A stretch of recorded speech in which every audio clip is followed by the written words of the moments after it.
Okay, hey everyone, this is Cory McCarthy and welcome to another live weekly Q&A. And again, I'm going to have someone else reading the questions for me. Oh fuck, sorry. Shit, always forget that damn thing. Anyway guys, anyway, I got that out of the way. We're gonna get started now. Just waiting for some of the viewers to start rolling in. And Cory, I just realized that this is a Halloween themed one. Okay, well we can get some Halloween questions, I'm sure. Well, you know yeah, what, I mean, I do have that screaming fox in my garden, and I was just thinking, like, well, that adds to the atmosphere. Well, we're getting questions now, so I guess okay. you can take it away. We got some viewers on, so maybe we're going to start getting some questions in. Okay. You haven't made me an admin. Maybe you could do that. Well, you got to make a comment. You got a comment to the side. Oh, okay. I just put a K in there. Okay.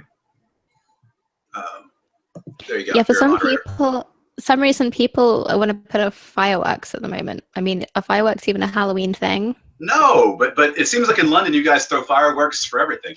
Anyway, go ahead. People literally just do fireworks for whatever reason. Yeah.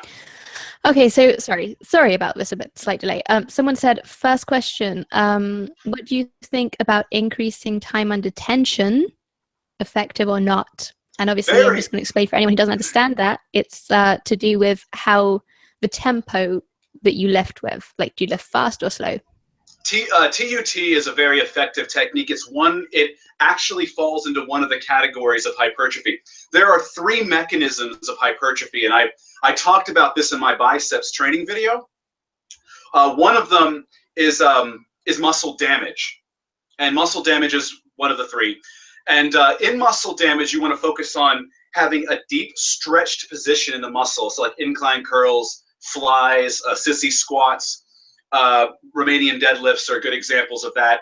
And you want to focus on a very slow negative, where you resist the negative portion, which will ultimately cause time under tension. So time under tension is definitely an element that is shown to lead to hypertrophy, but it's just an element. It's one of a number of elements that are actually very important. There's actually a lot of elements that are important to building a scientifically sound, research-based exercise routine, like the ones that I have at the Vegan Muscle Academy, like the arm routine that I showed you guys on a couple weeks ago, that I released, or a week ago, whatever that was, and that's definitely one of the elements.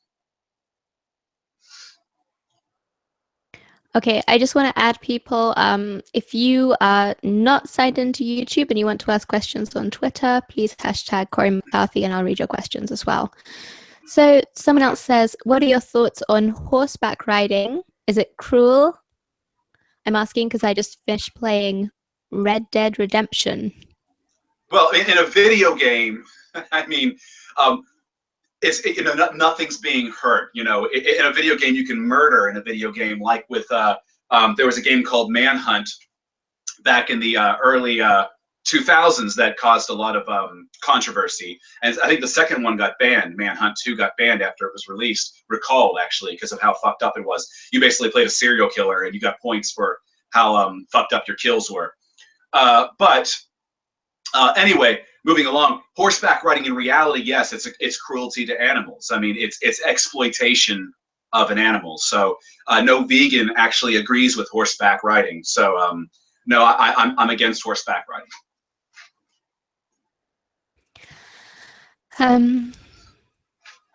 Okay. Have you stopped lifting? You look smaller recently. No, I've lost a good deal of weight though.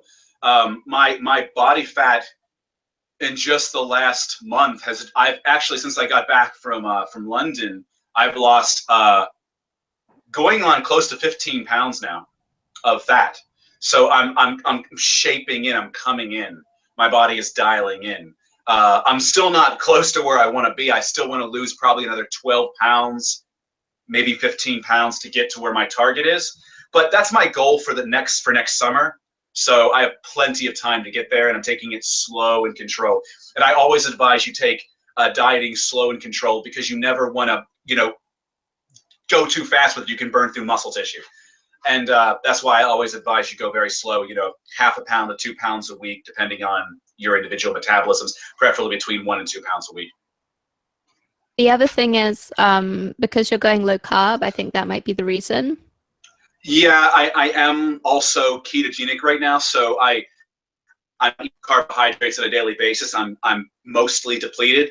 The pump that you saw in the biceps video that I did, I have found a way to get a pump on a keto diet. This might interest some of you, but it is by way of supplementation. Arginine, citrulline. I use beetroot powder, pre-workout. I also load up on salts. I think you need to explain to people, when you go on a carb diet, the glycogen in your muscles gets used for energy, whereas usually it wouldn't. And that also takes a lot of water out of your muscles, which causes them to look smaller. I think most people would not understand that concept unless they'd already studied this topic. So that's what I just wanted to clarify. Well, I mean, the point of a keto diet is to shift the body toward using fat for energy, a preference toward fat for energy. So that's why you put yourself in a fat surplus. Your calories are still a deficit, but you have a higher fat intake than you normally would on your standard bodybuilding diet, or even standard diet, period. We're talking upwards of 55. That wouldn't be what makes your muscles look smaller, but what makes your muscles look smaller is if... More fat and less carbs is going to mean less glycogen stores. So. Yeah, this is what I'm trying to explain to people, but I don't think most people even know that glycogen exists, which is why we need to I think if they're watching my channel, they probably have an idea. But anyway, continue. No, I don't think most people know this. I think you need to explain it. Okay, so do you know any egg substitutes? There is what's that fucking brand called? I can't think of what it's called right now, but there's a brand, Follow the Heart, that has an egg substitute that comes in like an egg carton. But now what are we talking substitute for here? If we're talking for a meal, you can use tofu. You can do tofu scramble and things like that. If we're talking for baking, you can use things like energy egg replacer. You can use bananas, I believe, as well. Applesauce. Anything that's going to help bind, because that's really what the eggs are used for in baking, is the binding, is the process of binding. But if you're just looking for a meal, tofu scramble's awesome. So there you go. Why did you stop using the MyShell Retinol Serum?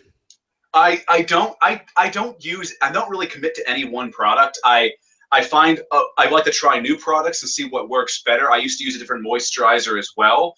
I still use MyShell products. I still, as you saw in my recent video, I have an eye cream that I use by MyShell. But I don't necessarily always buy MyShell. I don't really have like brand loyalty, with the exception of True Nutrition, and which I'm affiliated with as well, as most of you probably know, because I just like their products, and it's bulk products, so you're getting more for your money. You're not paying for a fucking brand name. That's why it seems weird, because True Nutrition is a brand in itself, but it's a bulk brand, I guess. Okay. Do you use vegan toothpaste? What kind? I do. I use Dr. Bronner's toothpaste. I like that one. I've used a number of toothpaste over time, but Dr. Bronner's is the one that I really like. I use their anise flavored, which is a licorice flavor, just because I like the flavor of licorice. So I use a Dr. Bronner's anise toothpaste, and it is certified vegan. So one of our Vegan Muscle Academy members asks, I'm training for a marathon, cross-training with your program, and my knees are hurting. Are my legs not evenly worked, and what should I do to balance my workout? I am not a doctor. It's really hard for me. If your knees are hurting, it could be so many different factors. I would talk to a doctor. If any part of your body is ever hurting, it could be an overuse. That's one thing it could be, is overuse. And that could be as simple as taking a small layoff from weights, endurance training, or both. But, I'm not a doctor, so if it's something else, like a degenerative type thing that maybe is surfacing, maybe you have a hereditary, maybe somebody in your family has a problem. I'm not qualified to answer those kinds of questions, and I don't know. I'm not a doctor. Yeah. So never, ever replace my advice for doctor's advice. I would suggest you speak with a physical therapist. Most of them are covered under general insurance. Yeah, you need to speak to a physio, you need to speak to, or you need to speak to a doctor who specializes in sports medicine. There are very usually things that they can do that will help you. Like you could be flat-footed, or you could have some kind of muscular imbalance, or you could just be overusing your knees if you've been doing lots of marathon training and things like that. So And how find is your someone. stretching and you're stretching and warming up. Are you doing that as well? How's your form? These are things you could look at too. But ultimately, you want to run things by a doctor, a qualified medical practitioner who can also rule out medical problems, like something might be going wrong in your knees. Preferably not just any old doctor, though. Preferably a sports medicine doctor, or exactly. someone who actually works with athletes, preferably. And they will be able to tell you. Usually, they will be able to tell you exactly what's wrong and help you. Not really something that can be done so easily over the internet, though. It's better to see someone in person. Even doctors will tell you they won't do internet diagnoses. Yeah. So, what are your thoughts on leather products that you were gifted before you went vegan that have sentimental value? okay, this is a very this is something I actually wanted to cover in talking about a fashion video. I was going to do a fashion video. I still am. There's so much I got to do. I did have, let's put it this way, rather, did have, because this is years ago, I did have leather products, obviously, when I first went vegan, and I just used them up. I just wore them until they wore out. I mean, if you can find someone to give them to, great, but sometimes some of these products can be very expensive for some people to replace, like, nice belts and shoes and what have you. So I just wore them out, which for me doesn't take very long when it comes to shoes. And I have been, for the last, I'd say 2.5 years, maybe a little more, have been purchasing vegan alternatives for those sorts of things. Now, when it comes to other things like silk ties, I try to sell or give away that sort of thing, and then replace with what I did was replace them with vegan friendly products. So all of my ties are made from like cotton or microfiber or blends of cotton and microfiber, rayon, things like that. Viscose, polyviscose, things like that. And they look great. Actually, microfiber ties. Look at John Jay, the brand John Jay, for instance, is just JAANJ.com. They look like silk. They feel like silk. These microfiber ties are incredible. And yeah, so give away, use up things that can be used up. But it also depends on the person, because some people may not just don't feel right wearing that kind of thing. That's how it was for me in silk. It's hard to wear out a silk tie. It takes time. I just didn't feel right wearing them. So, but just don't buy them again. Once you're vegan, the point is that once you're vegan, maybe use up what you have, give away some things, sell some things, but never buy those products again. We all have to start somewhere. Are fruitarian diets superior to whole food plant-based diets? No. Fruitarian diets are incredibly limiting. There's a lot of nutrients you cannot get just from fruit alone. And I feel like there's a bit of natural selection happening in some ways with people who are fruitarian and totally avoid supplements, because they're going to end up with a B12 deficiency, and that is fatal if you let it go on for too long. And I'm telling you right now, it's not just fatal. It's not something that somebody would want to experience the side effects of a B12 deficiency. And you can't get B12 from fruit. There's just some things you can't get from fruit. So a fruit-only diet is limiting nutritionally, not just diet-wise, but nutritionally, it's limiting.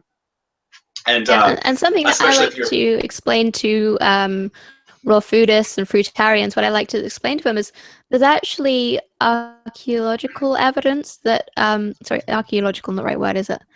There's evidence that humans have been using fire for at least 1 million years, and that is more than enough time for us to have evolved to eat cooked food. So, and this is true, and this is why I've said before that I advocate a mixed diet, because some foods, like some vegetables, are just better cooked. Like it basically, for instance, with mushrooms, toxins are cooked out. There's actually toxins that in large amount could be poisonous, but they're cooked out. Goitrogens are cooked out of things like broccoli and even some soya products. For instance, nutrients are enhanced as well. Absorption is enhanced. Lycopene, for instance, is enhanced when you cook tomatoes. But I say mixed because some things like fruit are fine raw. Things like nuts and seeds are also fine raw. But some vegetables are specifically better and more nutritious cooked. So it's better to have a mixed diet of cooked and raw foods where appropriate. This is why I always advocate that. Okay. Someone says, what spices do you suggest using when cooking tofu? It's up to personal taste. I have an entire cabinet behind me of like about 2 levels of spices. I have one of my favorite blends is a sea salt, lavender, and what's the other part? It's sea salt, lavender, and something else. I don't remember the other herb that's in it. But it's called like crystal something or other. It's known as crystal something or other. It's an incredible. The lavender adds this sort of French kick to it with a sea salt, and I think it was thyme. I think it's thyme that's in there as well. But it's really nice. But really, I like Thai spices. I have Indian spices up there. I have Chinese Szechuan spices. I go with what I feel like cooking at the moment. Like whether I want some Szechuan tofu or a Thai style tofu or curry Indian tofu, something hot or something more mild. Sometimes I just cook with plain salt and pepper. I keep it real basic and simple and American style. It really depends on your personal taste. I would suggest to the person asking question, like, just ask yourself, what type of food do you like? Do you like Indian, Mexican, Well, that's just the thing about tofu. Tofu is it's flavor neutral. So it takes on the flavor of what you cook. So, which is actually something I want to talk to you guys about. It's really awesome. There's this new Nativa, I think is the name of the brand. They have this coconut oil that has a natural vegan buttery flavor. Fuck knows how they created that, but it's the same thing except that vegan butter popcorn exists as well. But it's a natural vegan butter flavor, and it's a coconut oil.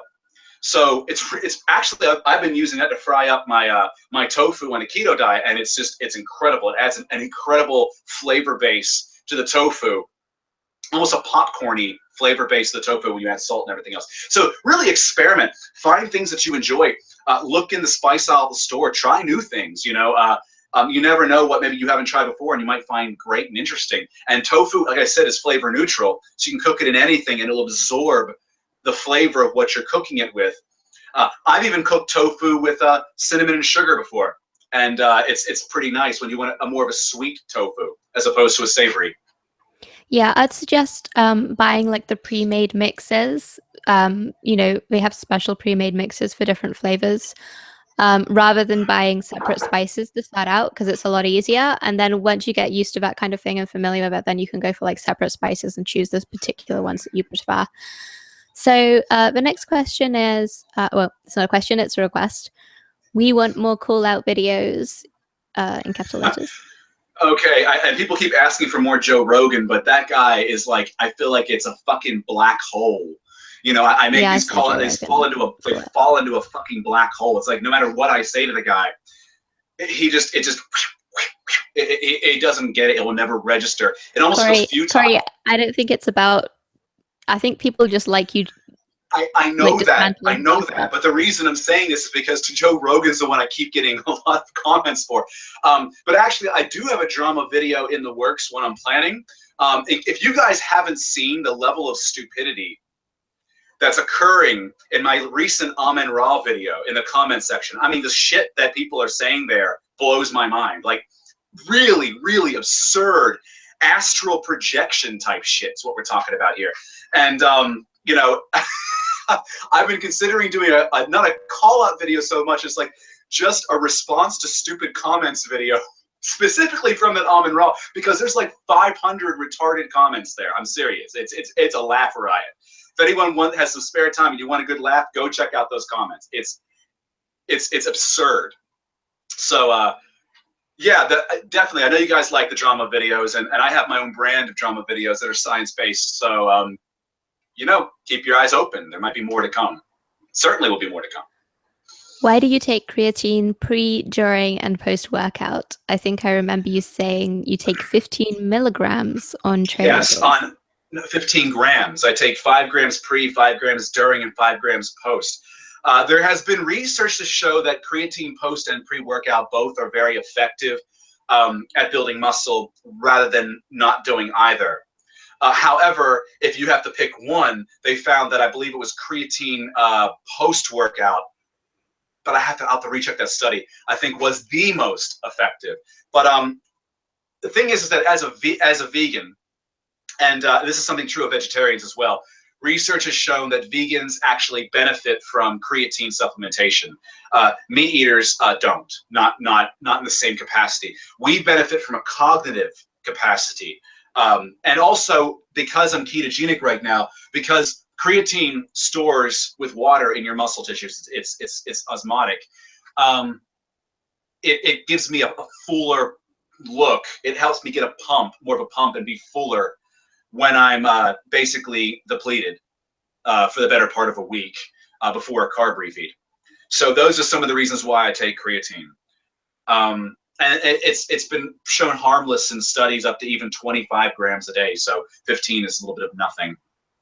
So that's my reasoning for it. And it lowers myostatin significantly, but I don't know how much it's going to have an effect on muscle, but it does have like a 17% reduction in myostatin levels. Myostatin is a hormone that actually is what, to put it in simple terms, is what tells your body not to grow muscle. Basically, it's like it's that natural, cutoff for growing muscle. I'm not saying your natural limit, but it's like it's what tells your body to stop, essentially. So when you can lower if you see anything like an animal or a person with myostatin deficiency, they're just naturally more muscular, even without lifting, than everybody else. Okay, someone else asks, who is the girl talking? It's my girlfriend Tara. Yeah, and someone else says she's talking over, ha ha ha. She's talking over? Okay. Yeah, that's because I'm really bossy. She tends to do this. But I'll interject. I'm like more stubborn than Cory, and that's saying something. Officially. That's true. It's funny because she gets pissed when I interject with her, so. Yes, for drama. Anyway, will you be trick-or-treating tomorrow? Make sure to get vegan candy only. That's very fussy. Beggars can't be choosers. I had read somewhere that like over 50% of the kind of candies you typically find on Halloween contain gelatin. So no, I won't be trick-or-treating. I'm not actually doing anything for Halloween this year. I typically don't really. It's never, an opportunity's never really struck up where somebody said, "Hey, come to a Halloween party." I've been to other kinds of parties, just not Halloween fucking parties.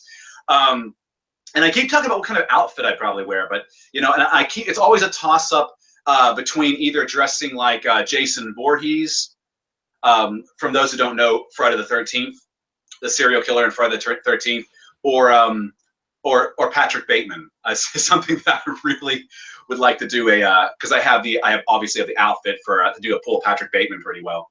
All the Patrick Bateman jokes in my recent skincare video too. So, but those are two ideas that I've had for Halloween costumes, but never played out. So I'll just be me for Halloween. In fact, tomorrow night I'm lifting. What are your thoughts about the reverse grip bench press over the incline for bodybuilding? Large upper chest, is it worth it to do when I can only incline press 135 right now? 135 what? 135 pounds, kilos? I guess pounds, yeah. I mean, if it's kilos, it's pretty decent, yeah. Okay.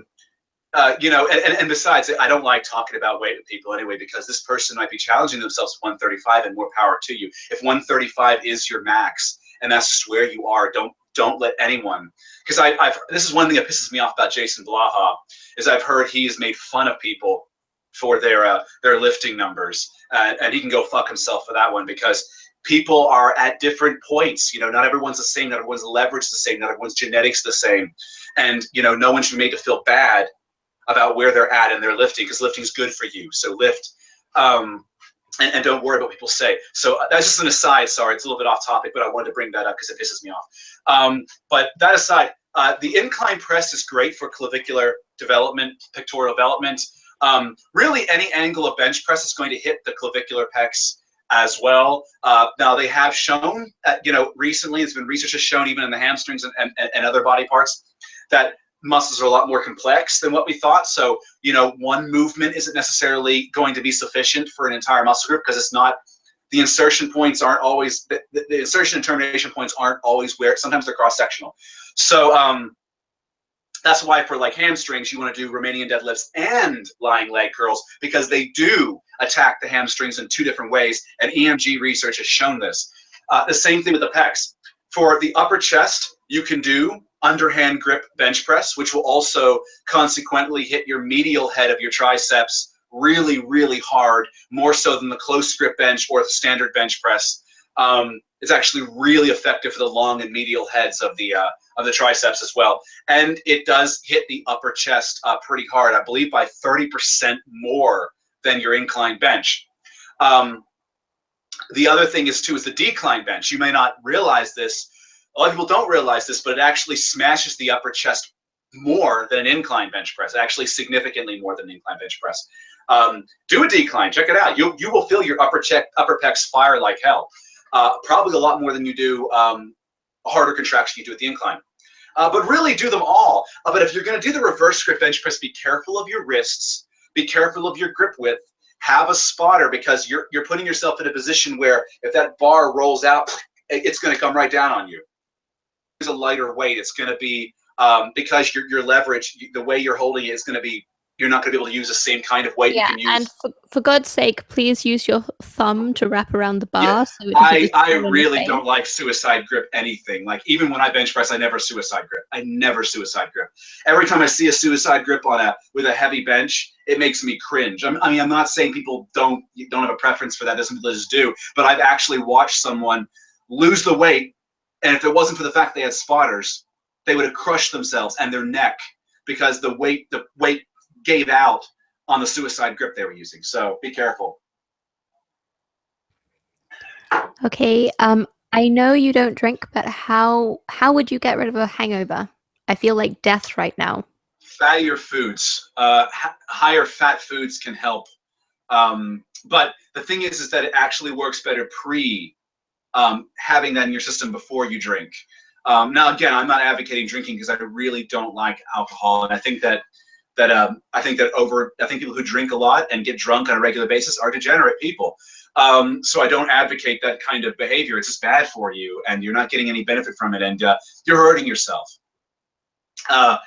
But anyway, yeah, have a high-fat meal before you go. If you're going to drink, have a high-fat meal before you go and get hammered, essentially. That might help lessen the effects. And apparently a lot of the problems are caused by dehydration, so using electrolytes might actually help you to this is very true. Drink a lot of water, and maybe even put some Pedialyte in some water and drink that as well. Yeah, but I will also say I also don't drink, and I also think drinking is degenerate, and it's also extraordinarily bad for your health. There are next to no benefits to drinking and a lot of downsides. All of those things you see on the news about red wine being healthy for you, just eat grapes. That's where the real resveratrol is. Well, there's resveratrol in wine too, but you don't need to get it from wine. You can supplement with resveratrol. You can get it from grapes. Why would and you resveratrol is in apple skin as well, I think. I believe it's in apples also. Like, why would you have like the toxic poison with a little bit of vitamin C in it? You know what I mean? It is a poison. Alcohol is a poison for your body. Yeah. I mean, it maybe makes me sound prude, but I really don't want you guys to be unhealthy. I'm trying to give you advice to, when you watch my channel, I'm trying to help you. I want you to get bigger. I want you to get stronger. I want you to be more fulfilled, have better confidence, and I want you to live longer and look younger and cancer and everything else. That's why I bring these science-based videos, because I figure you guys can really put this to use in your life to better your life. The same way that I use it to better my life, you can put it to use in your own life and better your life. Yeah, sorry, that's just such a pet peeve for me when people are trying to spread this myth that like wine is healthy for you, and it's really just not.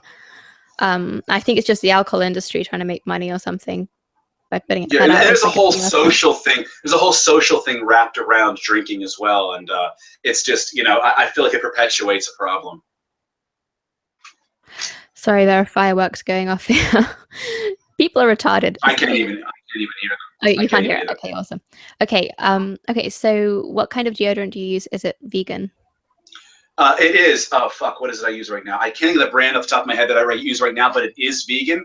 for a while I was using a lavender and vanilla deodorant. I know it sounds really chick-like, but hey, I fucking like lavender, and hey, I fucking like vanilla, so I'll do whatever the fuck I want.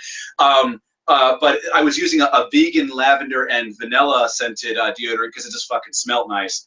And it actually was one of the, it's funny because some of the sporty vegan deodorants never really worked on me, but I get this lavender vegan deodorant and it fucking worked on me. It actually was effective well beyond when I put it on. It was really, really effective. It was unbelievably effective, and I didn't think it was going to be, even though it had a label saying it would be. But I've been fucked over so many times by deodorants. I can't remember what I'm using right now. It's it has like a weird pine scent.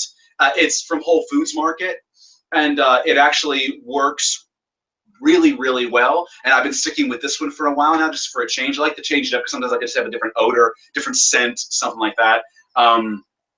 But yeah, I think it might be Urban Cowboy. I think it's the Urban Cowboy brand, and I think it's called Dusk, if I'm not mistaken. I think that might be the one because I use their cologne as well, and it's also vegan. And it's also Dusk. They have a few colognes, so. But it's awesome shit, so check that stuff out. And it's not even all that expensive, so it's pretty good for what you're getting, and it's all natural.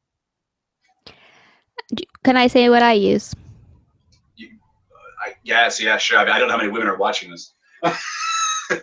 Okay, well, I just wanted to say that I actually use a standard mainstream deodorant that's probably been tested on animals, even though I'm vegan. That's fucked up. That's fucked up, and it also contains heavy metals and shit. It probably does. The thing is, I've tried loads of natural ones. They're always really expensive, and I always never use them more than once or twice because they don't work. So that's the situation I'm in. You're just using the wrong ones. I can tell you a number of them that actually work on my stinky ass, and I lift weights. I tried using your ones, and they didn't work. You didn't tell me you're using my fucking deodorant. I wonder why my fucking deodorant was running out so quickly. No, you left. Anyway, continue with the next question. You're off topic now. Next question. Okay. Anyway. Well, I was just trying to say, sometimes you have to do, non-vegan stuff because otherwise you just can't function. You know what I mean? I just have to. I don't agree with that, okay? I don't agree with that, and I'm going to cut you off right there. I don't agree with that. So you don't need to do fucking non-vegan stuff. Cut that out right there. I don't agree with that. Now move to the next question. No, I think that you do. No, that's intolerable. Fucking stop. Okay, next question. We can debate this. Have you tried Sofrita's vegan burrito from Chipotle? I've never been to Chipotle. Believe it or not, I've never eaten at Chipotle. I've gone with friends to Chipotle, ex-colleagues at old jobs at Chipotle at lunch break, but I've never actually eaten anything at Chipotle. I'm not really a big fan of Mexican food, to be perfectly honest. I like Italian, I like Thai, I like Indian, but I don't really like Mexican food. Maybe I've never had real Mexican food. You guess it's always been like Tex-Mex or Cali-Mex or whatever the fuck it is. Some Americanized crap. Nonetheless, I've just never really been a big fan of it. Except I do like basic nachos. I make vegan nachos sometimes, and they're pretty good. Blockheads makes pretty good vegan nachos here in New York as well. You can get vegan sour cream, vegan cheese, and all that stuff. They actually make a vegan nacho. It's actually labeled as such. But I don't really eat out a lot either. So there you go. What do you think about the afterburn effect? Afterburn effect of what? From lifting weights? There has been research to show that if you've done HIIT cardio or you trained, your body's metabolism is revved as such for hours after you've finished. HIIT cardio especially does this, where it can actually, have I guess you can call it an afterburn effect, where you're still burning more calories post lifting and all that because you're elevating metabolism. But I really don't know what you mean by afterburn effect. What are we talking about here? Yeah, actually, I think that he might be talking about the extra calories you burn after doing intensive exercise. Yeah, and think about it this way: the more muscle you have on your body, the higher your metabolism is going to be also. So just keep that in mind. Okay, here's a funny one. Tips for making long distance relationships flourish. Well, Skype helps. Google Hangouts helps. You know, sometimes it's inevitable. I mean, look at what Vegan Gains had to go through, and I mean, I'm going through similar. You know, it's just a matter of, like, you know, make as many visits as you possibly can, both directions. Use Skype, use Google Hangouts, and just you got to get through. If you really care about the person, you'll get through it. You'll make it work. It's about how much you really care about the person, and if the person's right for you. And I mean, take it from a guy, you know, who's been there, done that. I've been through a number of relationships. I've dated a lot of girls, and I can tell you that it's not very often. And this is just a piece of advice I can impart with, I guess, the wisdom I have for where I'm at in my life. It's not very often you come across somebody, even when you're dating them, you know, regularly, that somebody just really clicks with you. So if you find that kind of person, and you're willing to go through a bit of the, I guess, the suffering in the initial stages until you are united through immigration of some sort, it's worth it. I think it's worth it for the long-term happiness that you'll get out of the situation. But because there's a lot of, I've been in a lot of relationships where it just wasn't worth it. You know, the person was there, but actually there was one girl I was dating, I didn't want her to fucking be there. Like, that's how bad it was. Like, so I mean, I wanted her to show up, and then when she showed up, I didn't want her to be there anymore.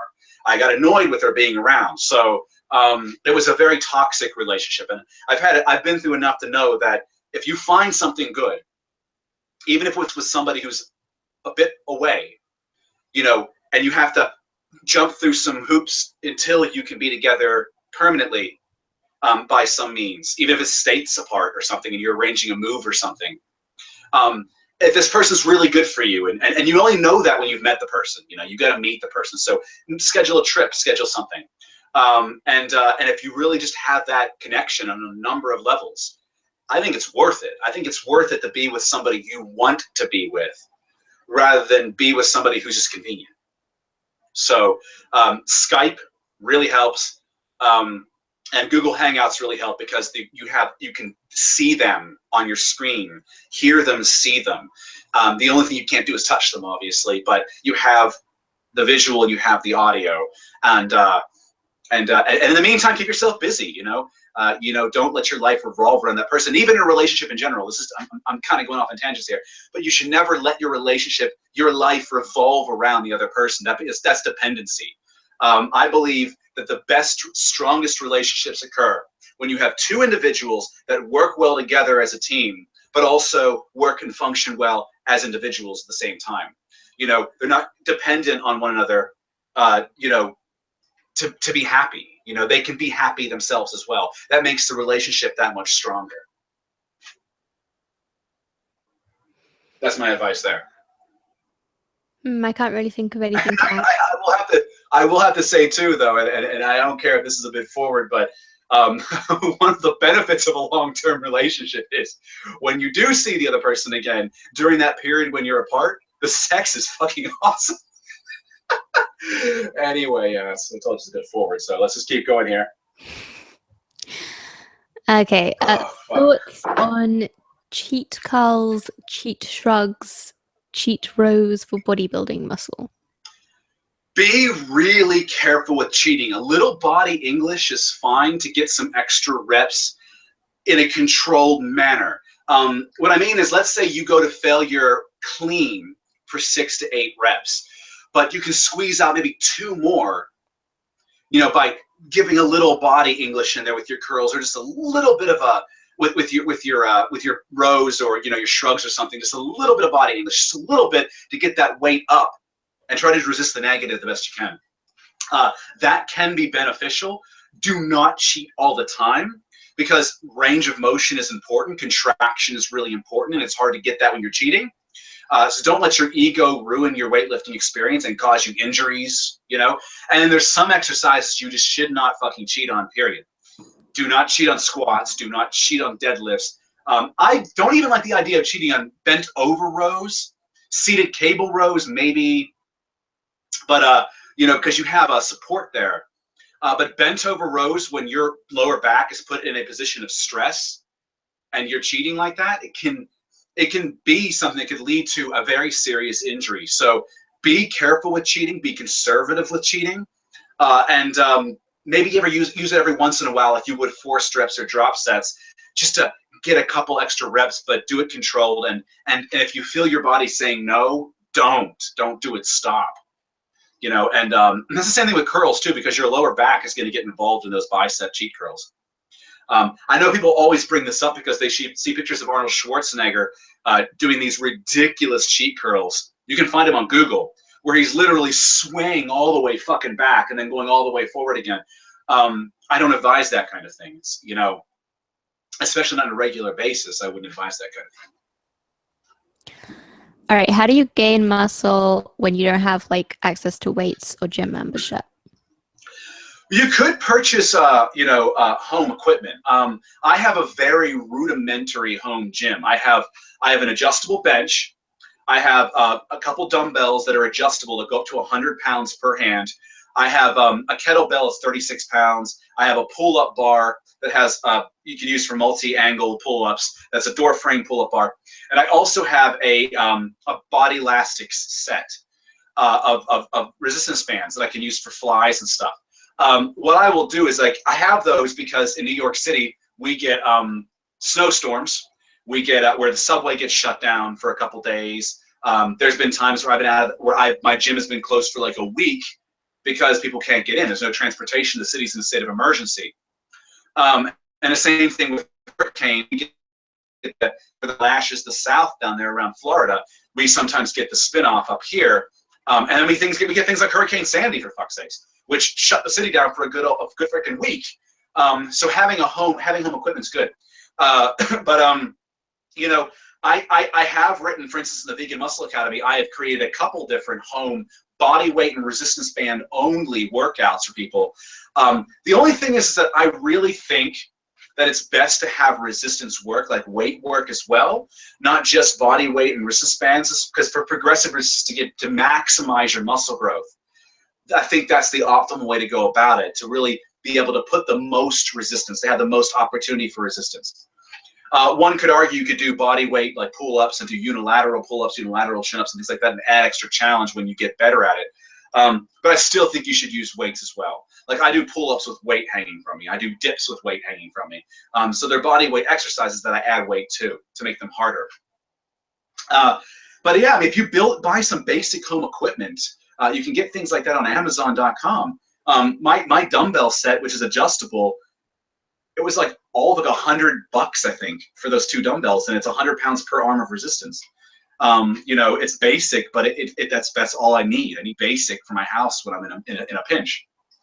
So you can still invest in something like that and get a decent home workout. There's no reason why you can't make that happen for yourself. And haven't you laid out like a home workout in the Vegan Muscle Academy? Yeah, I mentioned that. I have like two of them. I have a push-pull leg split, and I have a home full body split where you do full body 3 days a week. The other one's push-pull legs. And you can use them for traveling as well. They're actually a home workout / travel workout for people who can, because body elastics, for instance, because I recommend resistance bands for this program, they come in a little duffel bag. You can travel that. I packed that with me and taken it with me to London in case I couldn't hit a gym in London, which I ended up hitting a gym last time in London, but the previous time I did not hit a gym, and I had my body elastics bands with me. It was a lifesaver. And both of them are a combination of body weight movements and body elastics bands or some sort of resistance band. And yeah, you can get a great home workout with that as well. But I still recommend that only in a pinch. As a caveat, use it when you need to, but when you can, get to a gym or have a home gym. And if you want to get access to that, you can go to veganmuscleacademy.com. Do you use oil or cooking spray? When I am not ketogenic, I tend to use cooking spray. I have a coconut-based cooking spray. It's calorie-free. When I'm ketogenic, which I am currently, I use coconut oil, and I use currently about 2 3/4 tablespoons a day. I use about a tablespoon and a half in the morning with my first meal. actually technically afternoon. That's my first meal, it's my breakfast. And then about a tablespoon and a quarter with my dinner. I cook my dinner in that. How many grams of fruit do you eat each day? When I'm ketogenic, I don't eat fruit except on my refeeds, which is why I also recommend in keto diets to take a supplement, like a multivitamin, because it is a limiting diet. But when I am not ketogenic, like when I'm just doing straight up intermittent fasting and I'm having carbohydrates, I will have fruits often with dinner. In fact, it's my favorite form of carbohydrate on those kinds of diets. I love cherries, I love blueberries, berries in general, and I love bananas, and I love peaches, and I love fucking pears, I love fucking plums, I love fucking apples. I love all sorts of fruits, and I incorporate all of this, but I have a real love for cherries and blueberries and berries in general. I freaking love dark cherries. So I always overload on dark cherries, even though they're a bit pricey compared to the other fruits. But yeah, I do eat fruit, and those are the fruits I tend to go with.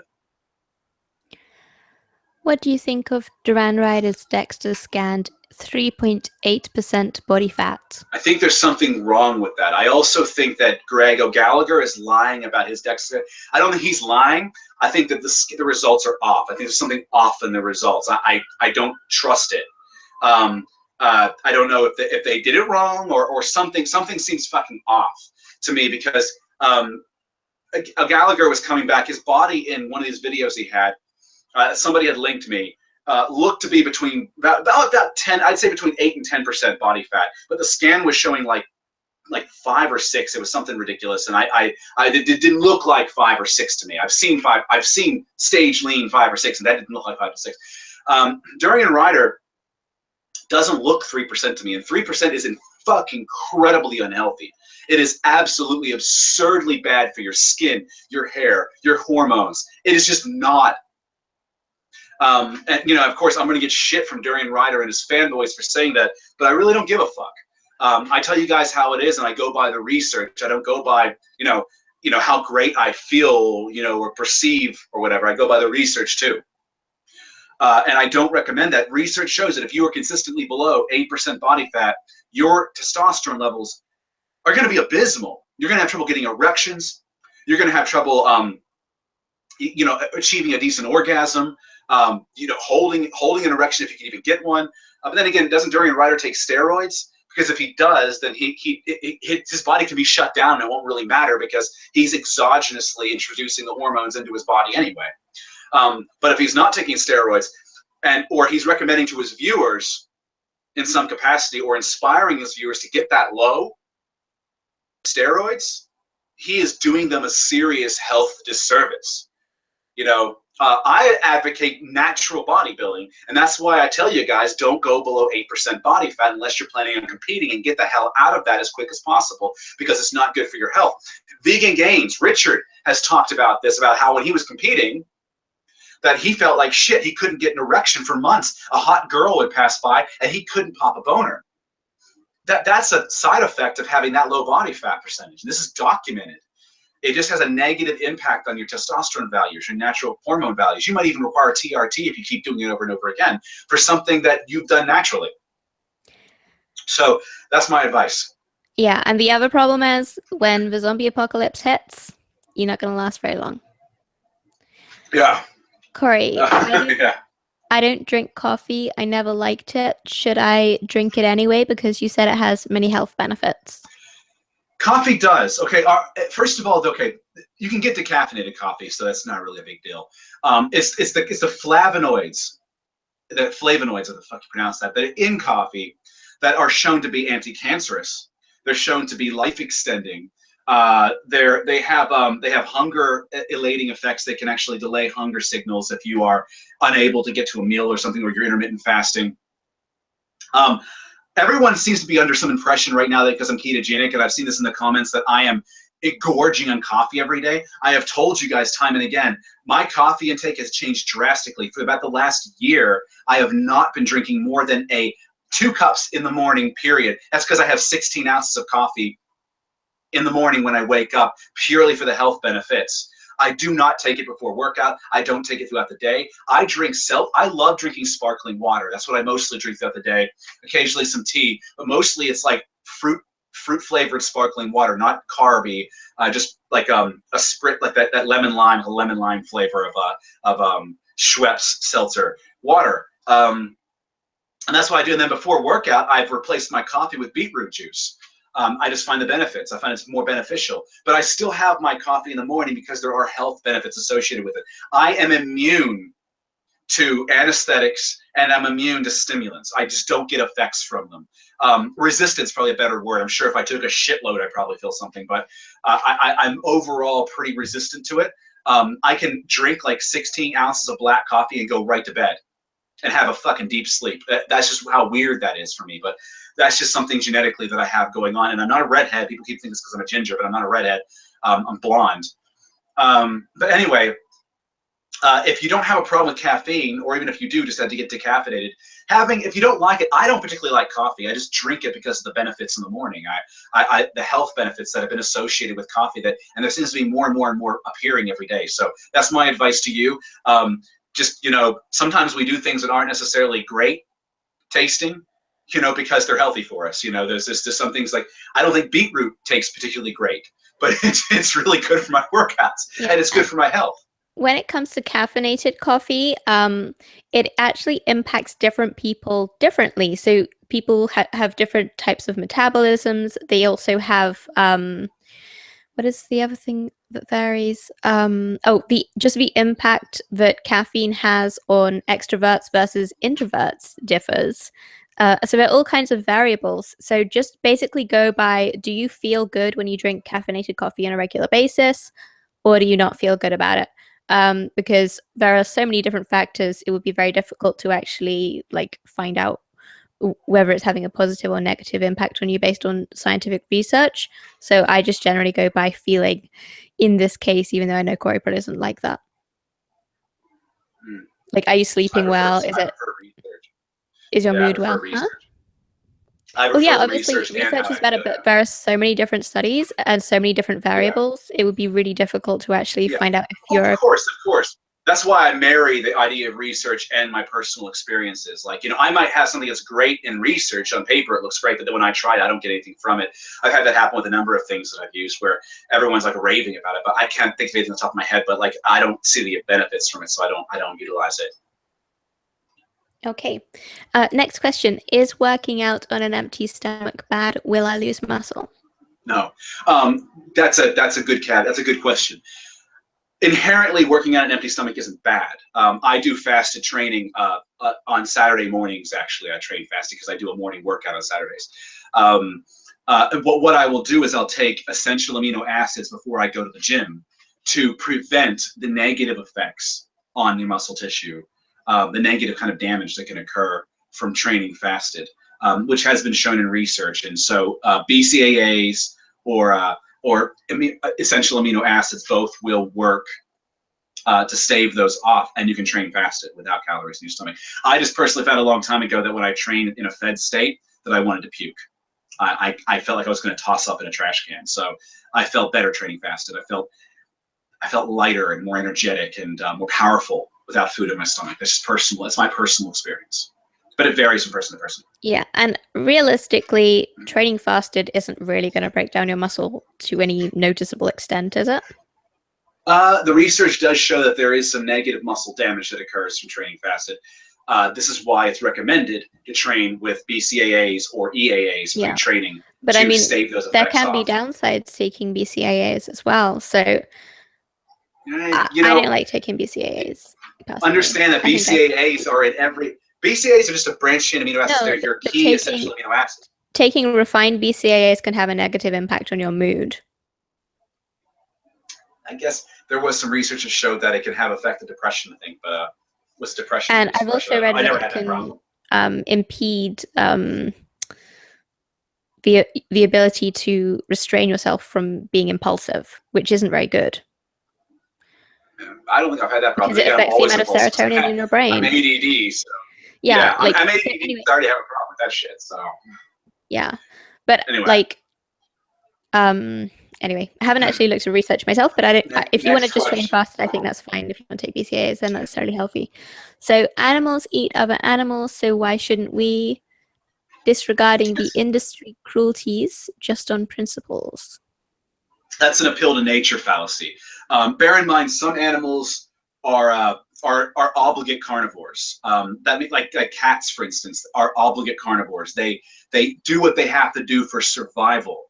And even animals that aren't obligate carnivores in nature, when they're in survival, kill or be killed scenarios, they do what they have to do.